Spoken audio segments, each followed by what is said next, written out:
السلام علیکم ورحمۃ اللہ وبرکاتہ.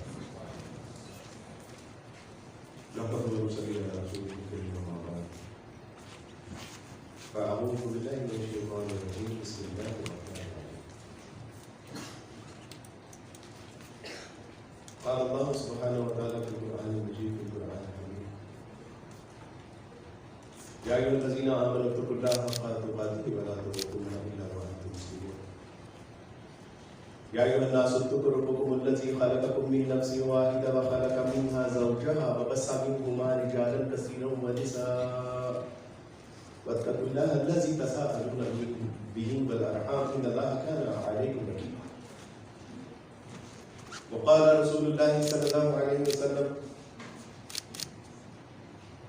النكاح من سنتي. وقال رسول الله صلى الله عليه وسلم: من رغب عن سنتي فليس مني. صدق الله العظيم. رب اشرح لي صدري ويسر لي امري واحلل عقدة من لساني يفقهوا قولي. ربي زدني علما. آمین یا رب.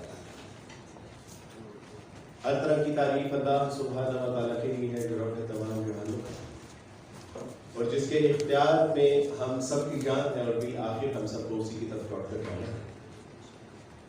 اور کروڑوں درود و سلام نبی کریم صلی اللہ علیہ وسلم کی ذات اقدس پر کہ جنہوں نے بھٹکی ہوئی انسانیت کو ایک ایسا صراط مستقیم عطا کیا کہ جس پر چلنے کا انعام اللہ کے یہاں وسیع جنت ہے.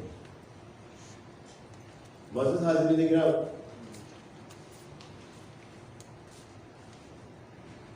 میرا خیال ہے کہ میں نے کچھ یونیورسٹیوں میں کوئی 300 سے زائد لیکچرز ڈلیور کیے اور مختلف موضوعات پر، مختلف عنوانات پر، لیکن کسی بھی یونیورسٹی میں یہ پہلا لیکچر ہے کہ آپ اپنے جیون ساتھی کا انتخاب کیسے کریں گے. اور جب میں نے سنا تو بہرحال ایک خوشی ہوئی کہ ہمارا آج کا مسلمان نوجوان یہ جاننا چاہتا ہے کہ اللہ اور اس کے رسول صلی اللہ علیہ وسلم کی تعلیمات کی روشنی میں وہ کیا ایسے اصول، قواعد و ضوابط ہیں کہ جس کے ذریعے ہم اپنے جیون ساتھی کا انتخاب کر سکتے ہیں. ایک بات آپ اپنے ذہن میں رکھیے کہ انبیاء علیہ السلام کی سنتوں میں سے 4 بہت نمایاں سنتیں ہیں. اور یہ صرف رسول اللہ کی بات نہیں ہو رہی بلکہ تمام انبیاء علیہ السلام کی سنتوں میں سے 4 بہت نمایاں سنتیں ہیں. اور وہ یہ ہے کہ وہ خوشبو کو پسند کیا کرتے تھے، وہ مسواک کو پسند کیا کرتے تھے، وہ حیا والے ہوا کرتے تھے اور وہ نکاح کیا کرتے تھے. تو یہ نکاح نہ صرف یہ ہے کہ یہ انسانی معاشرے کی ضرورت، اس کے اوپر انسانی معاشرے کا انحصار ہے، نسل انسانی کا اس کے اوپر انحصار ہے، بلکہ یہ تمام انبیاء علیہ السلام کی سنتوں میں سے ایک سنت ہے. اور آپ علیہ السلام نے تو بالخصوص اس کے حوالے سے فرمایا کہ النکاح من سنت، یہ جو نکاح ہے دس مائی سنت. انس رضی اللہ تعالیٰ عنہ سے روایت ہے کہ انس رضی اللہ تعالیٰ بیان کرتے ہیں کہ رسول اللہ صلی اللہ علیہ وسلم کے گھر والوں کے پاس 3 صحابی ہیں اور انہوں نے آپ علیہ السلام کے معاملات زندگی پوچھے، خلوت کے، جلوت کے. تو جب بتائے گئے تو ایک نے یہ کہا کہ سچی بات ہے کہ ہم تو رسول اللہ صلی اللہ علیہ وسلم کے اخلاق، معاملات، کردار، عبادات کو تو پہنچ ہی نہیں سکتے. لہذا انہوں نے نیت کی کہ میں تو ساری رات جو ہے وہ عبادت کے لیے اپنے آپ کو وقف کروں. دوسرے صحابی نے کہا کہ میں تو بس میکسیمم لیول کے روزے رکھوں گا اور بس یہی کرتا رہوں. اور تیسرے نے کہا کہ میں تو شادی نہیں کروں گا اور میں یوں ہی زندگی بسر کروں گا تاکہ زیادہ سے زیادہ عبادات کو بچا لا سکوں. جب رسول اللہ صلی اللہ علیہ وسلم کو پتہ چلا کہ کچھ صحابی آئے تھے میرے معاملات جاننے کے بعد انہوں نے یہ ارادہ کیا تو آپ علیہ السلام نے ان کو پیغام بھیجا کہ لا رہبانیہ فی الاسلام. What are you talking about? یہ کیا ہے کہ میں شادی نہیں کروں گا، میں روزے رکھوں گا، میں ساری رات عبادت کروں گا.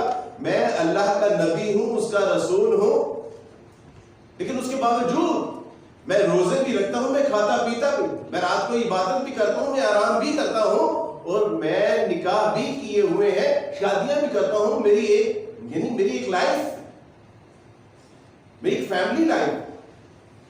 تو آپ علیہ السلام نے اس میں جو سب سے زیادہ اہم ہمیں پیغام دیا وہ یہ ہے کہ لا رہبانیہ فی الاسلام، کہ اسلام میں رہبانیت نہیں ہے. یہ نہیں ہے کہ آپ جو ہے وہ ہر چیز کو چھوڑ چھاڑ کے ایک طرف ہو جائے. when I embrace اسلام، تو میں پڑھنا چاہتا تھا. By profession I was a gold Smith. Dubai میں جو ہے وہ ڈائمنڈ کی جو ہے وہ انگوٹھیاں بنایا کرتا تھا. اللہ سبحانہ تعالیٰ نے کہا کہ چھوڑو یہ ڈائمنڈ کی انگوٹھیاں، انسانوں کو ہیرا بنانے کا تمہیں فن سکھاتا ہوں. اور اللہ سبحانہ تعالیٰ نے پھر 7,000 غیر مسلموں کو اسلام قبول کرنے کی توفیق عطا فرمائی. میں نے اپنی زندگی میں 7,000 ڈائمنڈ رنگ نہیں بنائی ہوں گی، لیکن میں نے 7,000 غیر مسلموں کو مسلمان کیا. لیکن اس کا مطلب ہے کہ یہ کہیں زیادہ امپورٹنٹ کام تھا اس سے کہ جو میں پہلے کیا کرتا تھا. تو میں جب اسلام قبول کیا، پاکستان آیا، اور پاکستان آنے کے بعد فیملی نے بائک آؤٹ کر دیا، سب نے بائک آؤٹ کر دیا، یہاں تک کہ والد صاحب نے، ایک تو یہ تھا کہ کافی عرصے بعد پاکستان آیا، ایئرپورٹ پہ کوئی نہیں آیا. ایئرپورٹ پہ خیر وہ ٹیکسی لی اور گھر آ گئے. گھر آئے تو والد صاحب نے کہا کہ کیا لینے کے لیے آئے، گیٹ آؤٹ فرام ہیئر، دفعہ ہو جاؤ. نہیں، ہماری ناک کٹوا دی تم نے اسلام قبول کر کے، اور آپ تم گھر پہ آ گئے ہو، سیدھا گھر ہی آ گئے ہو تم. خیر اللہ سبحانہ و تعالیٰ نے حالات ایسے پیدا کیے کہ میں نے گھر میں جگہ بنا لی. گھر میں جگہ بنانے کے بعد اب میں پڑھنا چاہتا تھا، میں اسلام سیکھنا چاہتا تھا، لیکن میرے پاس ایسی کوئی اپرچونٹی نہیں تھی کہ میں تمام جو اپنی معاشی ذمہ داریاں ہیں، جو گھر کی میرے اوپر معاشی ذمہ داریاں ہیں، اگر میں چاہتا تو میں کر سکتا تھا کہ میں بالکل الگ تھلگ ہو کے معاشی ذمہ داریوں سے جو ہے وہ صرف نظر کرتے ہوئے کہتا کہ ٹھیک ہے میں نے اب اسلام قبول کیا ہے، دس از مائی پرسنل لائف، آپ جانے آپ کا کام جانے، اور میں کسی مدرسے میں جا کے قال اللہ وقال رسول اللہ صلی اللہ علیہ وسلم کا درس و تدریس پڑھنا پڑھانا سیکھنا سکھانا شروع کر دیتا. لیکن میں نے نہیں، میں یا تو فجر سے پہلے پڑھتا تھا، یا فجر کے بعد پڑھتا تھا، یا عشاء کے بعد پڑھتا تھا، لیکن ساتھ ساتھ میں نے اپنے ماں باپ بہن بھائی رشتہ داروں کی جو ذمہ داریاں تھیں، جو رسپانسبلٹیز تھی میری، وہ میں نے ادا کی، کیونکہ میں نہیں چاہتا تھا کہ میرے گھر والے یہ سمجھیں کہ اب اگر اس نے اسلام قبول کر لیا تو اب یہ جنگلوں کی طرف نکل جائے گا. اور وہ یہی سمجھ رہے تھے کہ یہ اسلام قبول کرنے کے بعد بٹ لا رہبانیہ فی الاسلام، اسلام میں رہبانیت نہیں ہے. یعنی ایسا نہیں ہے کہ بس آپ چھوڑ چھاڑ کے جو ہے وہ ایک ہی طرف لگ جائیں، آپ شادی بھی نہ کریں، آپ ساری رات عبادات کرتے رہیں، آپ بس روزے ہی رکھتے رہیں. دس از دا بیوٹی آف اسلام، کہ آپ کو شادی بھی کرنی ہے، آپ کو گھر والی اپنی فیملی لائف بھی گزارنی ہے، آپ کو عبادات بھی کرنی ہے، آپ کو رات کو آرام بھی کرنا ہے. آپ علیہ السلام نے فرمایا کہ تیرے نفس کا بھی تیرے اوپر حق. دس از دا بیوٹی آف اسلام. اور سچی بات ہے کہ یہ ٹاپک نہیں ہے نعمت اسلام کا، وگرنہ میں آپ سے عرض کرتا کہ اسلام کتنی بڑی نعمت ہے جو اللہ سبحانہ و تعالیٰ نے ہمیں ماں کی کوکھ سے عطا فرمائی ہے، لیکن اس کی قدر نہیں کی. آگے چلتے ہیں. اور آج اتفاق سے میری جو گلاسز ہیں وہ گھر پہ رہ گئی ہیں. اب اللہ تو کے بھی چلے گا سلسلہ سنا. اچھا جی،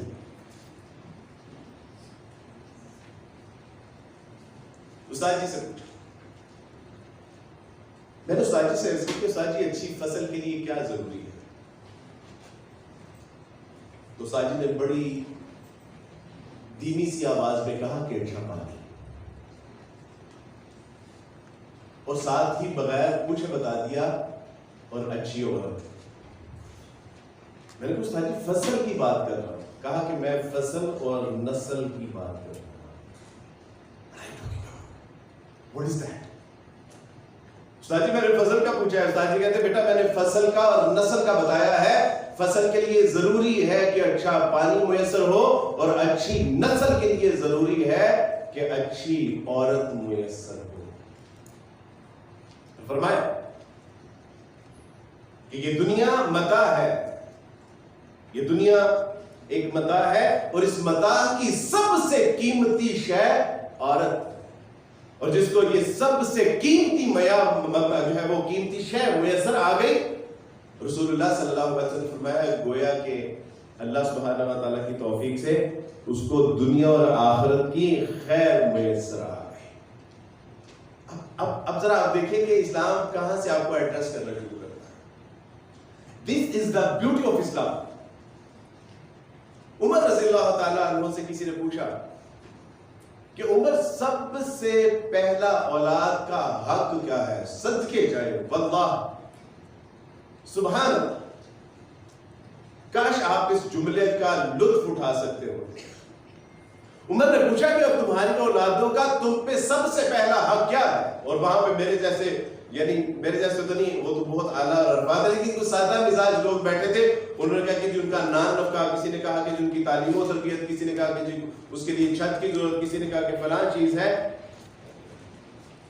کہا کہ تمہاری اولادوں کا سب سے پہلا حق تمہارے اوپر یہ ہے کہ ان کے لیے اچھی ماؤں کا انتخاب کرو۔ سبحان اللہ وبحمدہ، سبحان اللہ۔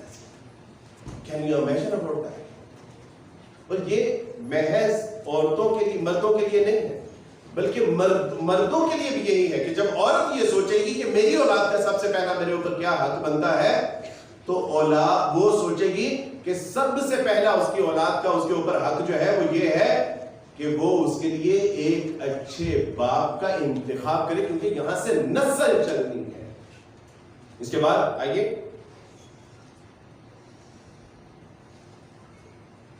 اسلام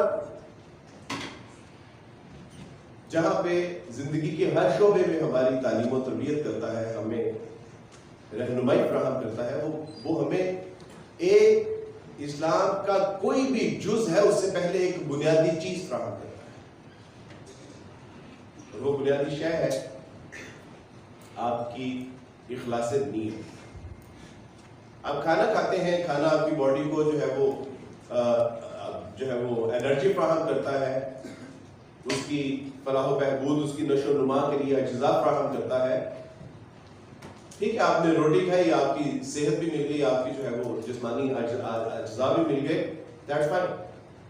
لیکن اگر وہی روٹی کھاتے ہوئے آپ نے یہ نیت کر لی کہ اللہ سبحانہ و تعالیٰ یہ میں کھانا تو کھا رہی ہوں، یہ میں کھانا تو کھا رہا ہوں، اللہ سبحانہ و تعالیٰ یہ کھانا میں اس لیے کھا رہا ہوں کہ اس سے جو آپ مجھے طاقت اور قوت عطا فرمائے، تو وہ طاقت اور قوت کے ذریعے میں اپنے ماں باپ کی خدمت کر سکوں، اللہ سبحانہ و تعالیٰ اسے میں اپنے قوم، ملک، ملت کے حوالے سے کوئی بہترین کارنامہ سر انجام دے سکوں، اللہ میں خوب سجدہ و رکوع کر سکوں، اللہ میں بیسٹ پرفارم کر سکوں، میں تیری راہ میں اچھے انداز سے ذکر و اذکار، تلاوت قرآن بجا لا سکوں، آپ کا وہ ایک لقمہ اور پانی کا گھونٹ آپ کے لیے عبادت بن جائے گا۔ کہنے گے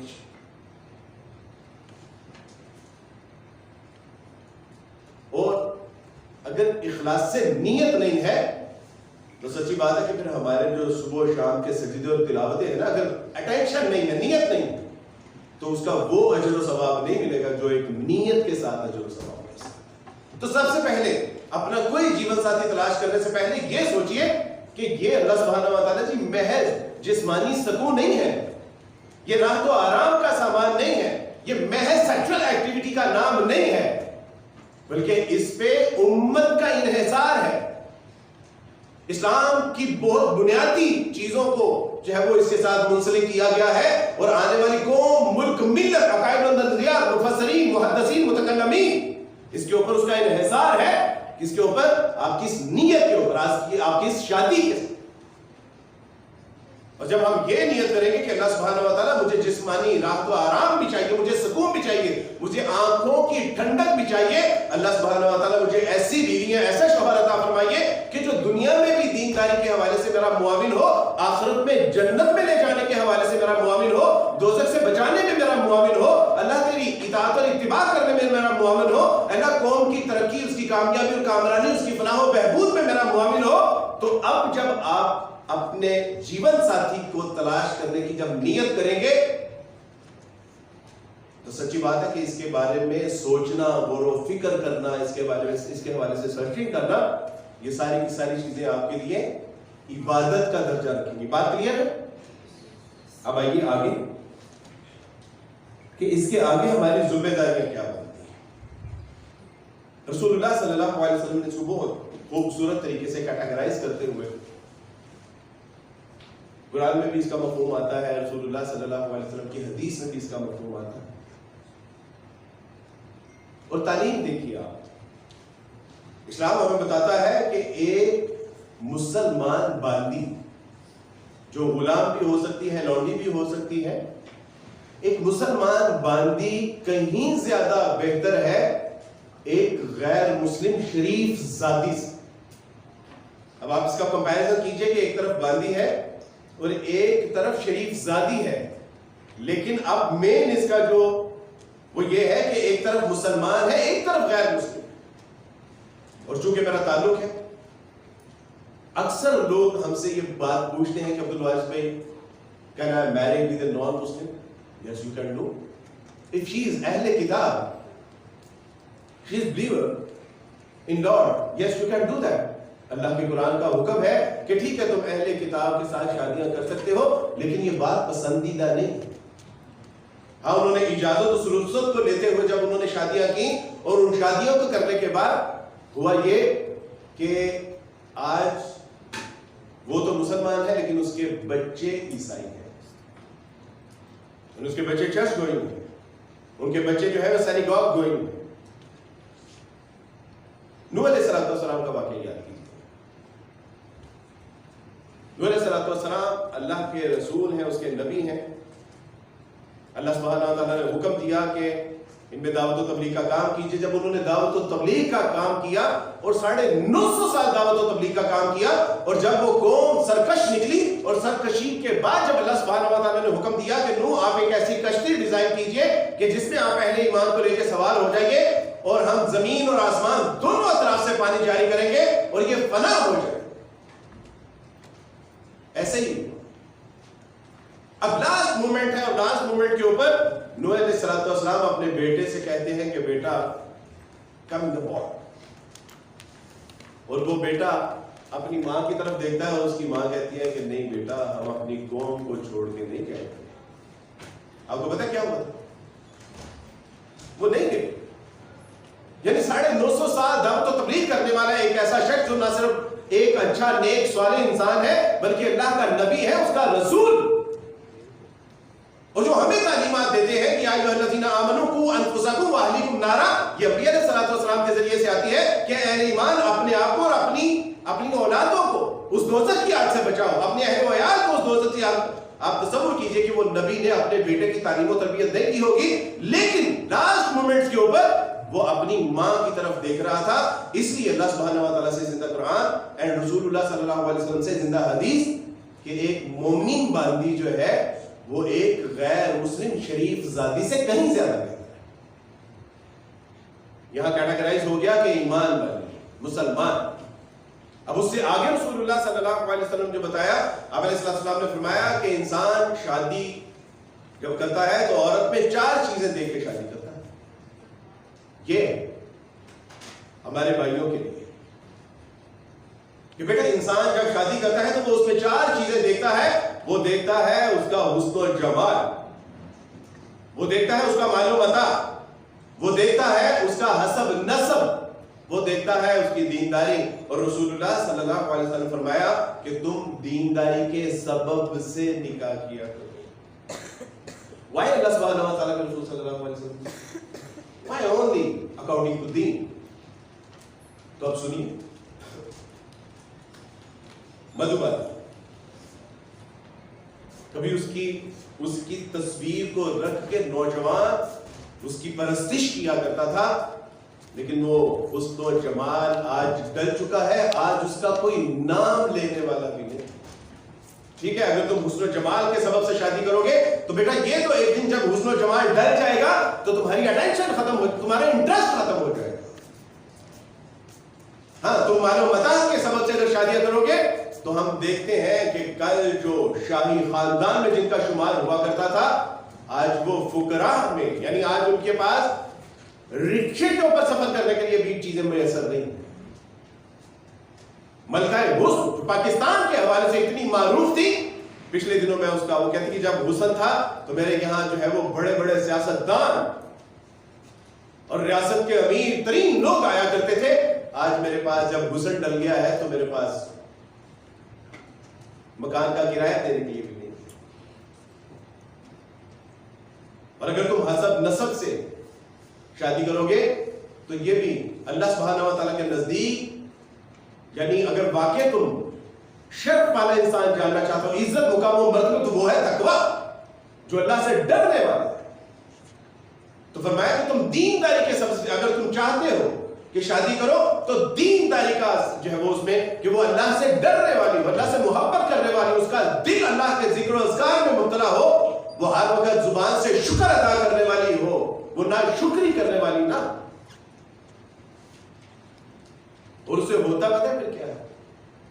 اس سے پھر ہوتا یہ ہے کہ جو اللہ سے ڈرنے والا ہوتا ہے، ڈرنے والی ہوتی ہے، زبان سے شکر کرنے والی ہوتی ہے، اور جو نہ شکری سے بچنے والی ہوتی ہے، عاجزی انکساری اختیار کرنے والی ہوتی ہے،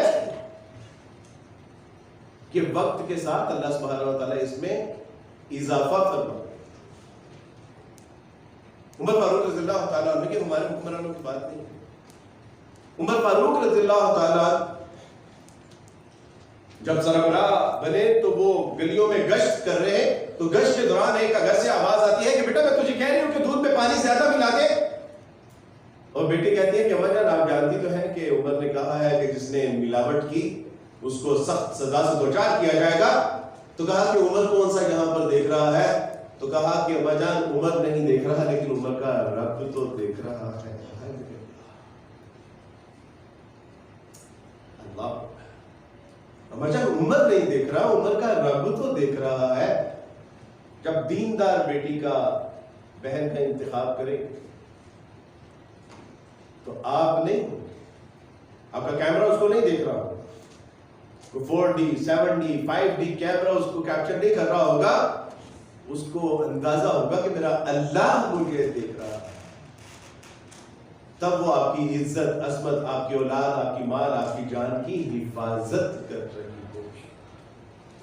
اور آپ جانتے ہیں کہ جس کو عمر ثانی کہا جاتا ہے ان کا نام کیا ہے؟ کیا ہے جی نام؟ جی حضرت عمر بن عبدالعزیز. عمر فاروق رضی اللہ تعالیٰ جب یہ نام سنا کہ یہ بیٹی کہہ رہی ہے کہ کیا ہوا کہ اگر عمر نہیں دیکھ رہا، عمر کا رب تو دیکھ رہا، تو باہر ایک نشان لگایا اور صبح اپنی بیٹی کے لیے وہاں پہ، اپنے بیٹے کے لیے وہاں پہ رشتہ بھیج دیا. اور اسی نسل سے پھر عمر بن عبدالعزیز رحمۃ اللہ علیہ کا. یعنی جب آپ ایک اچھی نسل کا انتخاب کرتے ہیں تو اس سے پھر ایک گریٹ نیشن پیدا ہوتی ہے. اور عمر بن عبدالعزیز پتہ ہے تو کیونکہ اہلیہ محترمہ نے کہا کہ وہ عید سر پہ آن پہنچی ہے اور بچوں کے لیے کپڑے نہیں ہیں، تو عمر بن عبدالعزیز رحمۃ اللہ نے فرمایا کہ میرے پاس تو کچھ بھی نہیں. کہا کہ آپ ایک مہینے کی تنخواہ ادھار لے لیجئے. جب وہ بیت المال میں گئے، وہ سیکٹری آف فائنانس سے کہا کہ مجھے ایک مہینے کی تنخواہ جو ہے وہ آپ ادھار دے دیجئے. تو انہوں نے کہا کہ ایک مہینے کی زندگی کی ضمانت آپ دے دیجئے، تنخواہ ادھار میں آپ کو دے دوں.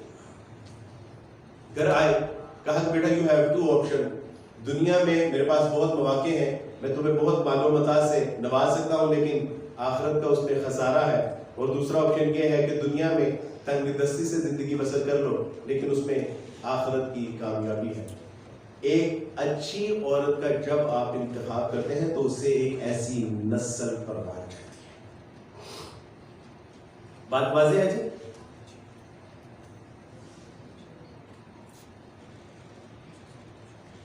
اللہ کو ہارون الرشید رحمۃ اللہ ایک خاتون پسند آ جاتی ہے، اور جب بادشاہوں کو ایک خاتون پسند آتی ہے تو اس کو کوئی شہزادی پسند آنی چاہیے، اس کو تو کوئی ملکہ پسند آنی چاہیے تھی. لیکن ایک یعنی عام الفاظ میں اگر میں کہوں تو ایک اللہ والی پسند آ گئی. اور جب ان کو پیغام بھیجا تو ان کا نام تھا زبیدہ. اللہ سبحانہ و تعالیٰ آپ کو آج یہاں عمرے کے لیے لے کے جائے اور آپ دیکھیں گے آج تک زبیدہ کے اثرات وہاں پر موجود ہیں. نہر زبیدہ، اس کی کہانی پتہ کیا ہے؟ اس کی کہانی یہ ہے کہ ہارون الرشید کو جب وہ پسند آتی ہیں اور ہارون الرشید کہتے ہیں کہ میں آپ سے نکاح کرنا چاہتا ہوں، اور وہ نکاح کا پیغام بھیجو تو میری فقیرنی کے اوپر آپ کی کہاں نظر پڑ گئی؟ وہ میں تو ہر وقت گوشہ نشینی میں رہتی ہوں، اکثر روزے سے ہوتی ہوں، میرے پیچھے کیوں پڑ گئے ہیں بادشاہ سلامت؟ تو انہوں نے کہا کہ نہیں، بس آپ کا تقوی اور طہارت، آپ کی للہیت، آپ کی اللہ سے محبت، یہ بس مجھے بہت فیسینیٹ کر گئی ہے. That's why I want to marry to you. تو انہوں نے کہا کہ پھر اگر آپ واقعتاً مجھ سے شادی کرنا چاہتے ہیں تو پھر میری ایک شرط ہے، اور وہ شرط یہ ہے کہ حاجیوں کے لیے ایک نہر کا اہتمام کر دیجئے، اور یہ نہر بغداد کی وہ جو جغرافکلی جو پوزیشن ہے، وہ بغداد، مکہ اوپر ہے، بغداد نیچے ہے. اب نیچے سے پانی اوپر پہنچانا یہ وبال جان، اور اس وقت یعنی سلطنت کو کئی زیادہ قرضہ لینا پڑا، لیکن بادشاہ سلامت نے کہہ دیا تھا کہ آپ پسند آ گئی ہیں. اور جب وہ نہر بن گئی تو سیکٹری آف فائنانس نے ان کو جب ایک وہ فائل تھی، وہ جب فائل ان کو پکڑائی تو فائل پکڑاتے ہوئے زبیدہ نے ایک طرف سے پکڑی اور یوں چھوڑ دی.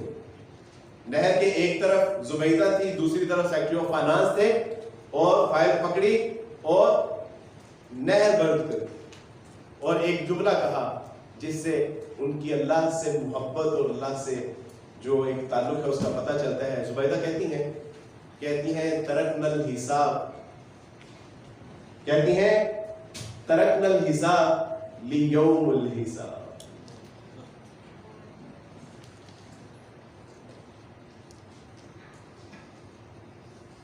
اللہ میں نے تیرے حاجیوں کے لیے، تیرے مہمانوں کے لیے ایک نہر کا اہتمام کروایا.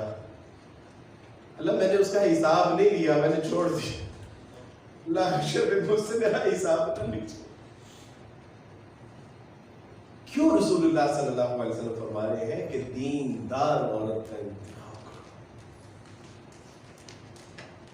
یار آج جس بچی سے چادر نہیں سنبھالی جا رہی، کل کو آپ کا خاندان سنبھال لے گی، آنے والی نیشن سنبھال لے گی، وہ امت کی ذمہ داریاں سنبھال لے گی. آج جو بچی آنچل نہیں سنبھال، That's why اللہ سبحانہ و تعالیٰ says, That's why رسول اللہ صلی اللہ علیہ وسلم سے کہ تمہاری پرائورٹی جو ہے وہ دیندار بچی، جو اللہ سے ڈرنے والی ہو، جو حیا والی ہو، جو شرم والی ہو، جو تقوی والی، جو تنہائی میں بھی کانپتی ہو کہ اللہ سبحانہ و تعالیٰ مجھے دیکھ رہے ہیں، میرا شوہر مجھے نہیں دیکھ رہا لیکن میرا اللہ مجھے دیکھ رہا ہے. جب دیندار بیٹیاں گھر میں ہوتی ہیں تو پھر جب بچے لڑتے ہیں، فاطمہ رضی اللہ تعالیٰ عنہ حسن حسین لڑ رہے تھے، اور حسن حسین کو لڑتے ہوئے کہا کہ بیٹا میرے پاس آؤ، اور جب وہ پاس آئے تو کہا کہ بیٹا یہ قرآن مجید کی آیت ہے لا تفسدوا فی الارض، بیٹا I want to know what mean about that. وہ دونوں بچے نے کہا کہ آپ میری سن آئندہ کے بعد نہیں کریں گے. جب ایک دیندار ماں ہوتی ہے تو اس کو پتہ ہوتا ہے کہ قرآن جب لا تفسدوا فی الارض اس کا مطلب کیا ہے، تو وہ بچوں کو ویسے ٹریٹ کرتی ہے. وہ کہتی ہے بیٹا مجھے ذرا بتانا یہ جو قرآن میں ایک آیت ہے کہ زمین میں فساد نہ برپا کرو، اس کے بعد دوسرا جملہ کہنے کی ضرورت نہیں پڑی. اس نے کہا کہ اما جان کوئی آپ سوری آئندہ کے بعد ایسے نہیں ہوگا. یہ ابراہیم علیہ السلام، اما ہاجرہ علیہ السلام کو جب مکہ کی وہ وادیاں ہیں چاند سے نظر آتی ہے، مکہ کی اتنی لائٹنگ ہے، لیکن ایک وقت ایسا تھا بیٹا کہ جب وہاں پہ ایک جگنو بھی نہیں چمکتا تھا، کیونکہ جگنو ہریالی کے اوپر، سبزے کے اوپر ہوتے، اور وہاں سبزہ تو کیا، سبزے کا نام و نشان، سڑے ہوئے کالے پتھر تھے، وہاں پانی دور دور تک میسر نہیں تھا، جو ہے وہ کوئی آب و دانہ نہیں. اور جب ابراہیم علیہ السلام نے ان کو چھوڑا اور جانے لگے تو پیچھے سے آواز دی کہ ابراہیم کس کے سہارے پہ چھوڑ کے جا رہے ہو؟ میری گود میں ایک بچہ ہے، بچہ دیکھو، میں عورت ہوں، جوان ہوں، ابراہیم کس کے آسرے پہ چھوڑ کے جا رہے ہو؟ نہ پانی ہے، نہ کھانا ہے، نہ آب و گیا ہے، نہ دانا ہے، نہ پانی ہے. ابراہیم کس کے حکم نہیں تھا ایکسپلینیشن، خاموش رہے. اور اما نے کہا کہ اگر یہ اللہ کا حکم ہے تو پھر آپ بے فکر ہو کے جائیے، اگر یہ اللہ کا حکم ہے تو پھر اللہ مجھے ضائع نہیں ہونے دے گا۔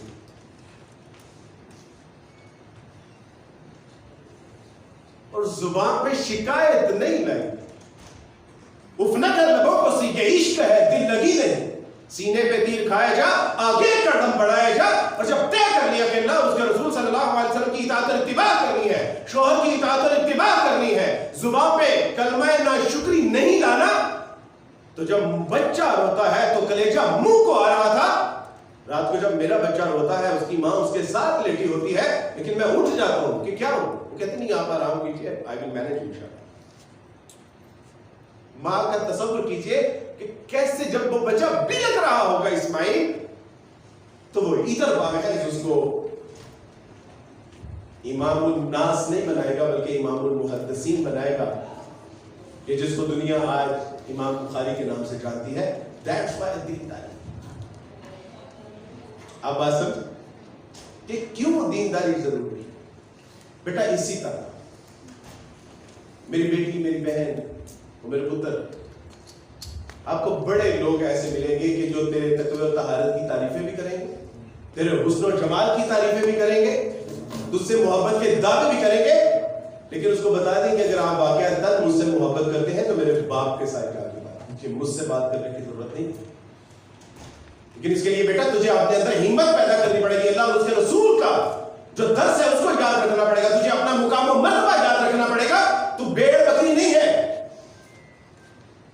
آج کا نوجوان یہ بیٹا یہ بہت فنکار ہے، یہ ٹیکنیکل ہے، میں اس مردوں کے قبیلے کا فرد ہوں، اس لیے تجھے بتا رہا ہوں کہ بیٹا یہ تجھے بتائے گا کہ تو آزاد، تو خود مختار، you can do, you will do, you should do، لیکن اسے بتایا کہ میرے کرنے والے پیچھے بیٹھے ہوئے، ہاں اگر مجھ سے محبت ہے تو جا کے میرے والدین سے بات کیجئے، اور اگر واقعتاً مجھ سے محبت ہے تو مجھے اور اپنے آپ کو دوزخ کا ایندھن نہ بناؤ، جاؤ میرے باپ سے بات کرو، اور اگر اس نے یس کی تو آمین، اور اگر نہیں تو آئندہ کے بعد میرے راستے میں بھی آنے کی ضرورت نہیں ہے۔ یورپ کی کچھ بچیوں نے اسلام قبول کیا، اسلام قبول کرنے کے بعد ان کو شوق تھا کہ وہ اسلام کا قلعہ دیکھنا چاہتی تھی، وہ پاکستان آئی، جب پاکستان آ کے انہوں نے یونیورسٹیوں کا حال دیکھا تو انہوں نے کہا کہ عبدالوارث بھائی ہم جس تہذیب کو تھوک کے آئی ہیں، ہماری مائیں بہنیں بیٹیاں اسی تہذیب کو چاٹ کر سکتے ہیں، ہم تو ان کے کردار سے متاثر ہو گئے۔ رسول اللہ صلی اللہ علیہ وسلم کے بارے میں ایک خبر شائع ہوئی کہ رسول اللہ شہید کر دیے گئے ہیں، ایک صحابی آئے، کہا کہ تیرا بیٹا انتقال کر گیا، کہا رسول اللہ کیسے؟ وہ اپنا دوپٹہ ٹھیک کر رہی، اپنی چادر ٹھیک کر رہی، کہا ٹھیک ہے تیرا شوہر انتقال کر گیا، کہا رسول اللہ کیسے ہے؟ ساتھ میں چادر ٹھیک کرتی ہے، کہا تیرا بھائی بھی شہید ہو گیا، بیٹا بھی شہید ہو گیا، تیرا شوہر بھی شہید ہو گیا، تجھے اپنے دوپٹے کی اور پردے کی پڑی ہے؟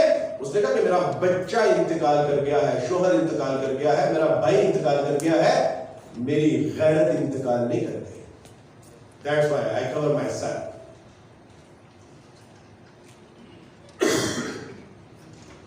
بیٹا یاد رکھنا کہ ویسے تو یہ پیرنٹس کو گائیڈ کرنے والی چیزیں ہوتی ہیں اور ہم کرتے بھی ہیں کہ کیسا مرد ہونا چاہتے ہیں۔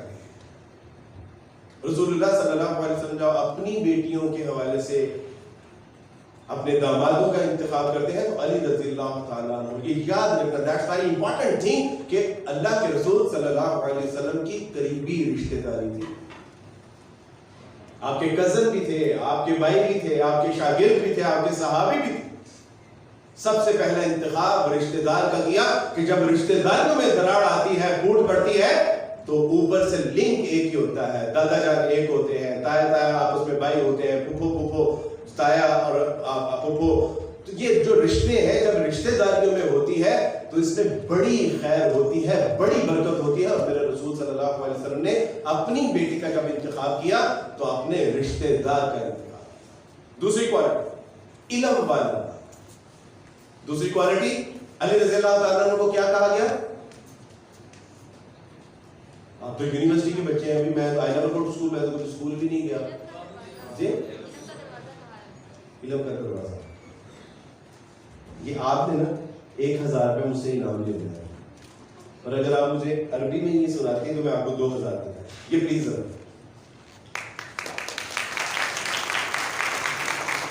علی رضی اللہ تعالیٰ عنہ کو کیا کہا؟ باب العلم. کہا کہ علی جو ہے یہ علم کا دروازہ ہے. تو دوسری کوالٹی کیا بتائی؟ اب اس میں ہمیں نہ کہیں جو ہے وہ حسب نسب نظر آ رہا ہے، نہ کہیں مال و دولت نظر آ رہی ہے، نہ کہیں حسن و جمال نظر آ رہا ہے، جبکہ اس کے باوجود سب کچھ تھا. امیر نہیں تھے، کیونکہ کہا کہ علی تمہارے پاس کچھ ہے؟ کہا کہ اللہ کے رسول زرا ہے. تو کہا کہ ٹھیک ہے اپنا کچھ سامان کیجئے. عثمان کے پاس گئے اور عثمان نے بھی اس کی 15 گنا زیادہ قیمت ادا کی. مجھے پتا ہے کہ علی کو اگر میں ویسے دوں گا تو یہ نہیں لیں گے، خوددار ہے. اور 15 گنا اور اس سے تکیہ بنایا، کچھ گھر کا سامان بنایا، کچھ بستر بنایا. پہلی کوالٹی رشتہ دار، دوسری کوالٹی کہ باب العلم، علم والے ہو، اور اس کے بعد جرت والے ہو.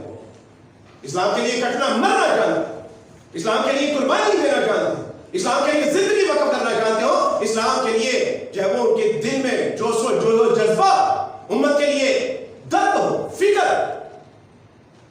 اور یہ تمام کوالٹیز آپ کو ادھر ہی لے کے جائیں گی کہ مرد بھی دیندار. عثمان رضی اللہ تعالیٰ عنہ کا جب انتخاب کیا جاتا ہے تو سب سے نمایاں خوبی ان کی یہ تھی کہ وہ حیا والے.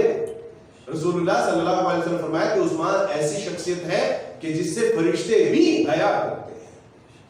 رسول اللہ صلی اللہ علیہ وسلم فرمایا کہ عثمان شرف والے ہیں، عزت آبرو والے.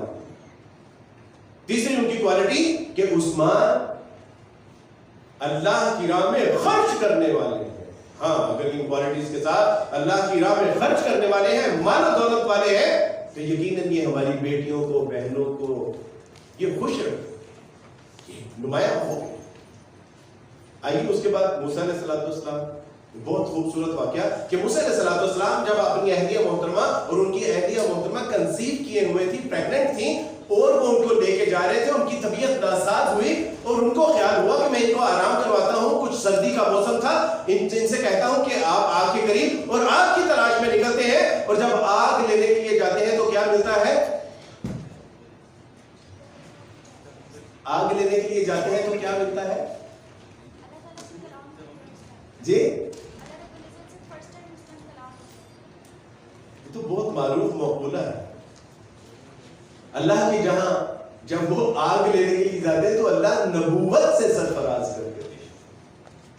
اور اس کے اندر ایک بہت خوبصورت پیغام پنہا ہے، اور وہ پیغام یہ ہے کہ جب اپنی اہلیہ محترمہ کے درد کو کوئی درد محسوس کرتا ہے تو اللہ سبحانہ و تعالیٰ اس کو وہ مقام و مرتبہ عطا فرماتے ہیں. کس کے لیے گئے تھے؟ اہلیہ کے لیے. اہلیہ کے درد کو اپنا درد، تو اہلیہ کا درد محسوس کرنے والا ہو.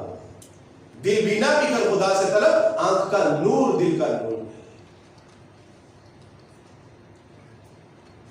تو کیا پتہ چلا کہ بہنوں کا، بیٹیوں کا درد محسوس کرنے والا شخص، ایسا داماد. رسول اللہ صلی اللہ علیہ وسلم کی ایک بہت خوبصورت حدیث، آپ علیہ السلام نے فرمایا خیرکم خیرکم لأہلہ وأنا خیرکم لأہلی. تم میں سے بہترین شخص وہ ہے کہ جو جہاد کرنے والا ہے، جو قتال کرنے والا ہے، جو اللہ کی راہ میں مال خرچ کرنے والا ہے. نہیں، فرمایا تم میں سے سب سے بہترین شخص وہ ہے کہ جو اللہ کی توفیق، اللہ کے ڈر سے، اللہ کی رضا کے لیے اپنے گھر والوں سے بہترین. مولانا شفیع رحمۃ اللہ علیہ، مولانا تقی عثمانی صاحب کے والد، ان کے پاس ایک شخص آئے اور انہوں نے کہا کہ حضرت دو رشتے ہیں، ایک سوٹڈ بوٹڈ ہے اور ایک عالم. لیکن مسئلہ یہ ہے کہ جو عالم ہے اس کے اخلاق کچھ اچھے نہیں ہیں، اور ایک سوٹڈ بوٹڈ ہے، پینٹ کوٹ والا ہے، لیکن اس کے اخلاق بہت اچھے ہیں. فرمایا کہ جس کے اخلاق اچھے ہیں اس کے ساتھ بیٹی کا نکاح کر دیجئے، کیونکہ اللہ سبحانہ و تعالیٰ اس کے اخلاق کی وجہ سے اس کو دین بھی عطا فرما دیں گے. لیکن جو شخص دینداری کے زوم میں مبتلا ہے اور اخلاق سے محروم ہے، ممکن ہے کہ اس سے اللہ سبحانہ و تعالیٰ دین کی نعمت چھین جائے. پتہ چلا کہ با اخلاق بھی ہونا چاہیے. دونوں میاں بیوی کے جو ایک بڑی خوبصورت مثال ہے. میں دو کتابیں سجیسٹ کرتا ہوں. ایک ہے شادی خانہ آبادی، یہ پیر ذوالفقار صاحب نقشبندی دامن برکاتہ کی ہے. یہ کتاب بیٹا شادی سے پہلے اتنی کتابیں پڑھتے چلے ہو, یہ بھی ایک کتاب پڑھ لینا شادی سے پہلے, یہ بہت معاون کتاب ہے. اسی میں یہ واقعہ نقل ہے کہ میاں بیوی تھے اور بہت غریب, ایک دوسرے کا احساس کرنے والے تھے. ایک دن بیوی کو خیال آیا کہ میرے ہسبینڈ کے پاس نا ایک گھڑی کا محض ڈائل ہے لیکن سٹریپ نہیں ہے, تو وہ ہر وقت جیب میں ڈال کے رکھتا ہے, ٹائم دیکھ کر جیب میں ڈال دیتا. اور اس کی بیوی کے جو بال تھے وہ بہت لمبے تھے اور اس کی خواہش تھی کہ کاش میں اس کے بالوں کے لیے خوبصورت کلپ دے سکوں تاکہ اپنے بالوں کو سمیٹ کے اس کو کلپ کر سکوں. تو یہ بات سمجھانے کے لیے ہے, حقائق.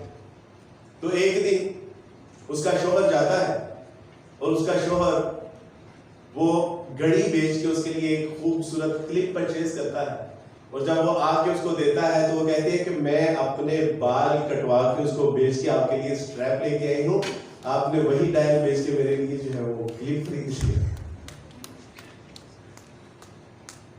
جب آپ اچھا انتخاب کرتے ہیں تو میاں بیوی کے اندر ایسی محبت اور محبت پیدا ہوتی ہے. اب ایک آخری مرحلے کے بعد ہمارے پاس کتنا وقت ہے جی؟ بالکل ٹھیک ہے. ہاں بس مختصر ایک دو چیزیں ہیں آسان. جی ٹھیک ہے, بالکل ٹھیک ہے. بس یہ ایک دو چیزیں ہیں آسان نکاح کے حوالے سے. بیٹا آج آپ کے علم میں ہونا چاہیے کہ ہم نے نہ صرف یہ کہ انتخاب میں وہ فارمیلٹیز میں چلے گئے ہیں, بلکہ ہم نے یہ بھی ایک زیادتی کی کہ ہم نے شادیوں کو اتنا مشکل بنا دیا ہے. ایک صاحب نے بہت خوبصورت ارینجمنٹ کیا, انہوں نے ایک سال پہلے پرنٹنگ, برتنوں کے اوپر انہوں نے نام لکھوایا, پتہ نہیں کیا کیا کیا, خوبصورت ہال بک کروایا, لباس خوبصورت بہترین, اور جب بچی کو لے کے گھر کے دروازے پر پہنچے تو یاد آیا کہ ہم نے تو نکاح تو کیا ہی نہیں.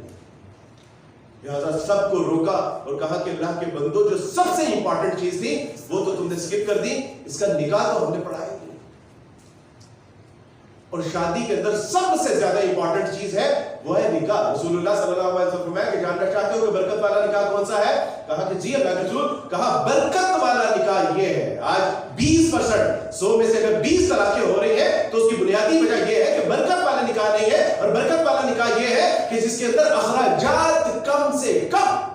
استاد جی نے کہا کہ جب اسلام قبول کیا تو اسلام قبول کرنے کے بعد استاد جی نے کہا کہ بیٹا یہ کل جو ہے وہ جو سوشل جو مسنون اعمال ہے اس کے بارے میں بات ہوگی. ہم نے کاپی پینسل, کہا کہ کاپی پینسل کیوں, فنگر ٹپس کے اوپر نوٹ کرو کہ نکاح کی صرف ایک ہی دعوت ہے, کوئی مانگو نہیں ہے, کوئی جو ہے وہ تیل مہندی نہیں ہے, کوئی فارمیلٹیز بارات وغیرہ نہیں ہے, ایک ہی دعوت ہے اور وہ ہے دعوت ولیمہ.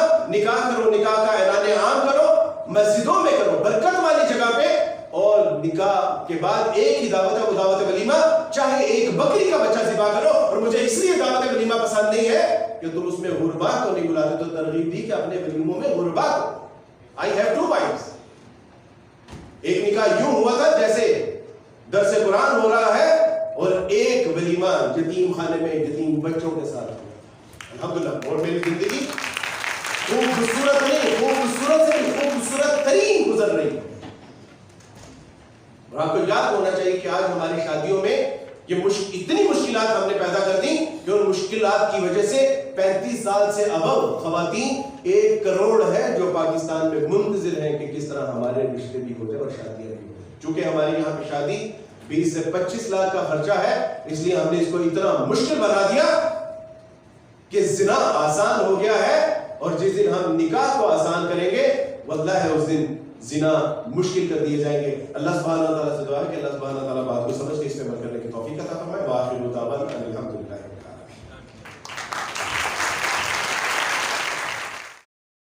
پردہ کرنی چاہیے یا نہیں کرنی چاہیے, یا شیئر کر دینی چاہیے وہ چیز, ٹھیک ہے. ایک میرا یہ کنسرن ہے. دوسرا آپ نے تفصیل بتائی کہ جو ہم سفر چوز کرنے کے لیے یہ چیزیں, ان چیزوں کا انتخاب کرنا چاہیے. آج کے زمانے میں اگر ہم ارینج میرج کو دیکھتے ہیں تو کیا کہتے ہیں, سارا جو سیٹلمنٹ ہوتی ہے وہ پیرنٹس ہی کرتے ہیں, تو انتخاب کا ہمارے پاس چوائس نہیں ہوتی. تو اس میں پھر ہم کیا کریں؟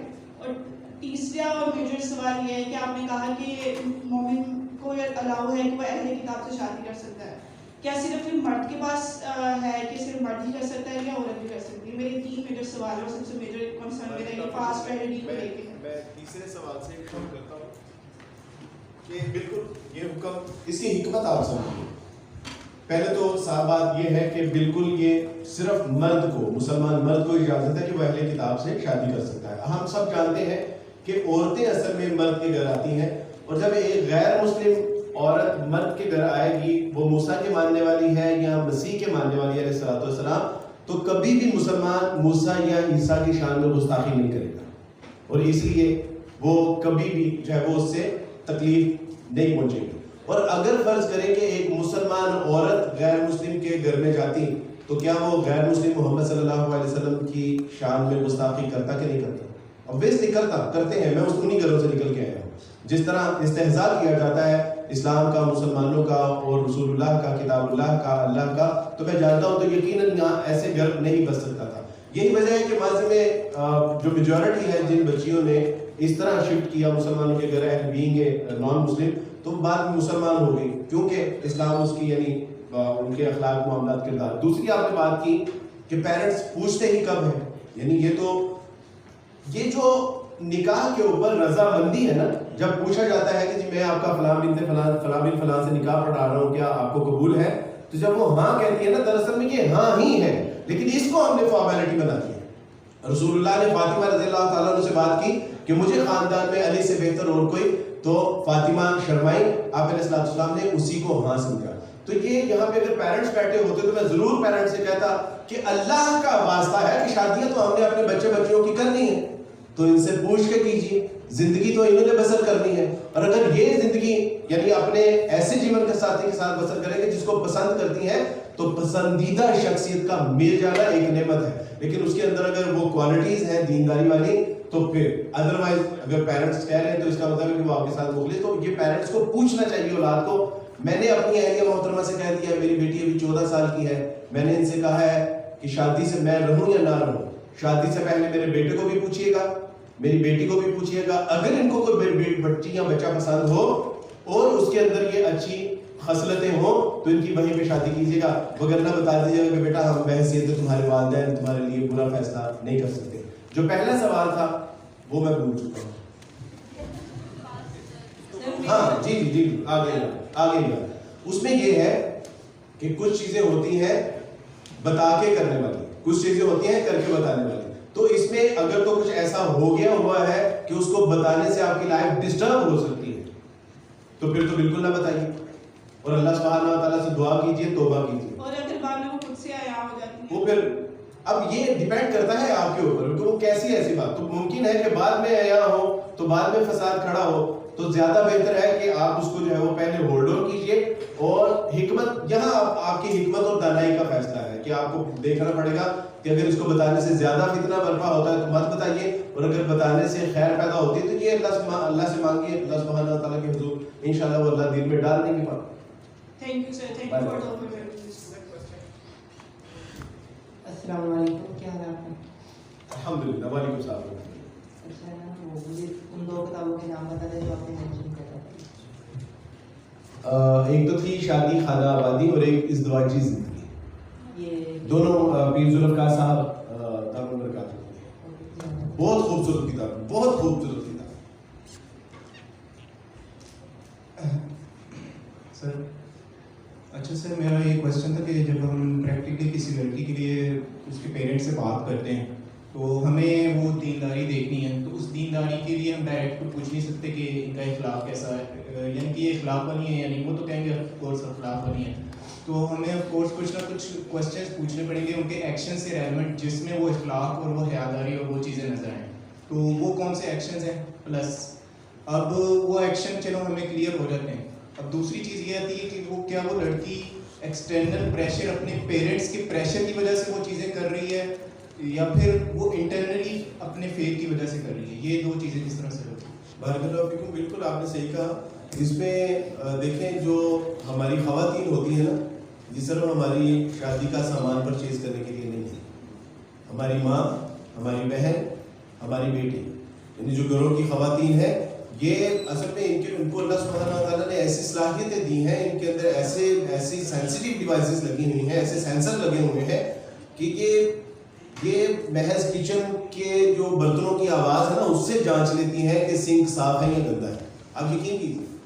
تو جب یہ گھروں میں جاتی ہیں اور دیکھتی ہیں تو یہ ان کے اخلاق, معاملات, کردار کو صحیح طرح سے فلٹرائز کر کے تو یہ پوری رپورٹنگ کرتی ہیں کہ اس کے تو یقیناً ہم اگر ان کے والد صاحب سے پوچھیں گے تو کوئی والد اپنی بیٹی کے بارے میں یہ تو نہیں کہے گا کہ میری بیٹی زبان کی بہت تیز ہے.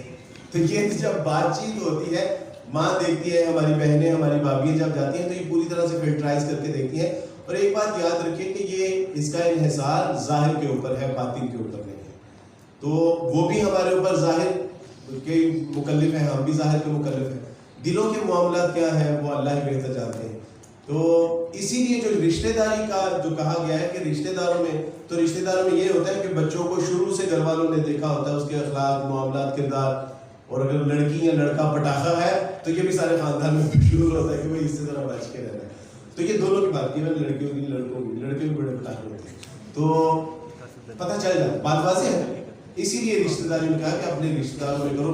کل کوئی لڑائی جھگڑا ہوتا ہے تو دادا, تایا, پھوپھو, چاچا سارے بیچ میں انوالو ہو جاتے ہیں.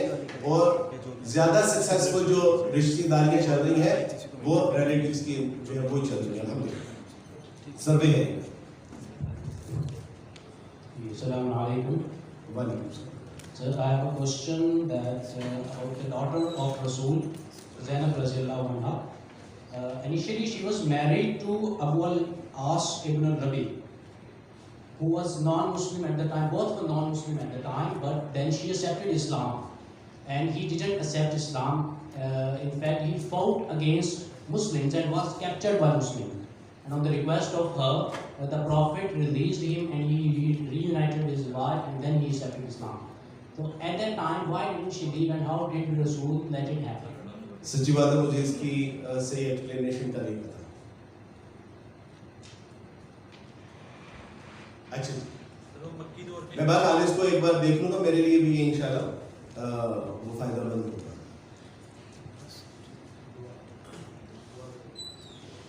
بارک اللہ فیکم. سبحان اللہ. اور کچھ پوچھنا چاہ رہے ہیں؟ اوکے ٹھیک ہے, وائنڈ اپ کرتے ہیں. باقی انشاءاللہ حیات باقی تو پھر بات بھی باقی. سبحان اللہ. پوچھ لیجیے, پوچھ لیجیے. میرا کوشچن یہ تھا کہ میری فیملی میں یا ریلیٹیوز یا ریلیٹیوز میں ایسے کوئی جو نا اتنی لڑکیاں یا ویسے رواج نہیں ہے اتنا جو نا کام کو اسٹرکٹلی فالو کرنے کا. اور میں تقریباً 1 ایئر سے کوشش کر رہا ہوں کوئی جو نا اچھی دیندار لڑکی ملے, لیکن کوئی ایسی وے نہیں جو ہے جس سے کوئی ایسا رشتہ مل سکے. کوئی ایسی اپروچ ہے یا کوئی ایسا طریقہ جس سے انسان ایسے رشتے ڈھونڈ سکے؟ Straight forward. آپ لڑکی تلاش کر رہے ہیں یا دیندار لڑکی تلاش کر رہے ہیں؟ یہ تو کوئی مسئلہ ہی نہیں. ایسے میرے تو بہت مسئلہ ہے.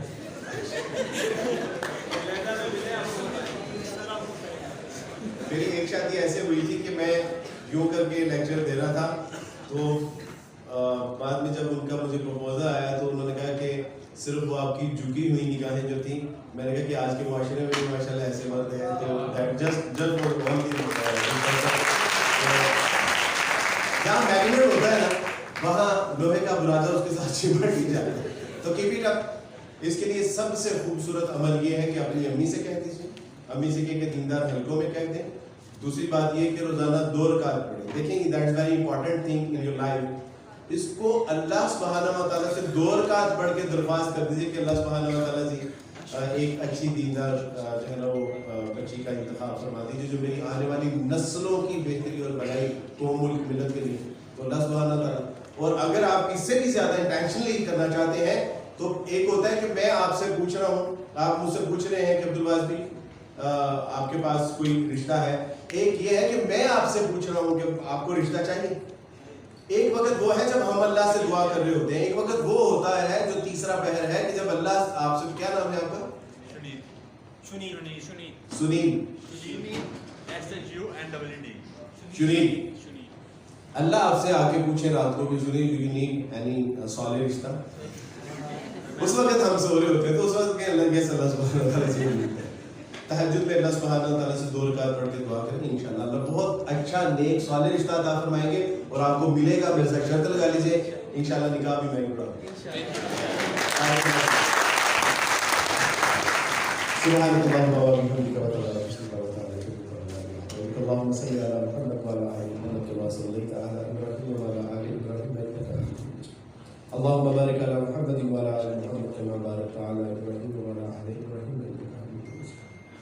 ربنا ظلمنا انفسنا وان لم تغفر لنا وترحمنا لنكونن من الخاسرين. لا اله الا انت سبحانك اني كنت من الظالمين.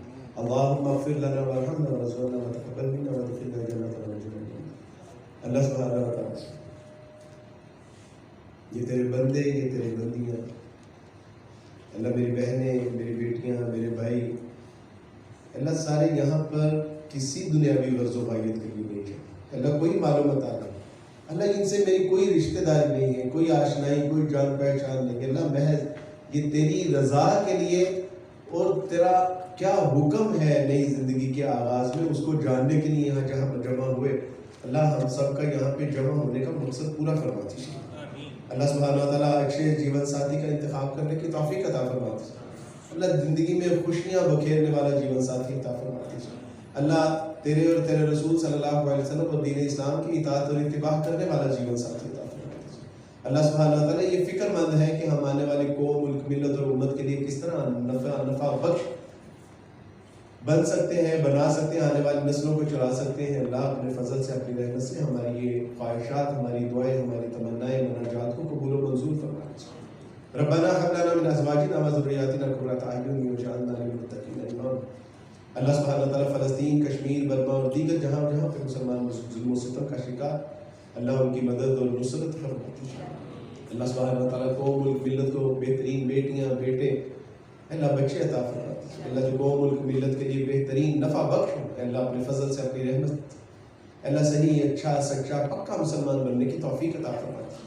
اللهم انصر المسلمين في كل مكان, اللهم انصر المجاهدين في كل مكان, اللهم انصر نصر دين محمد صلى الله عليه وسلم. ربنا هب لنا من ازواجنا وذرياتنا قرة اعين واجعلنا للمتقين اماما. وصلى الله تعالى على خير خلقه محمد وعلى اله وصحبه برحمتك يا ارحم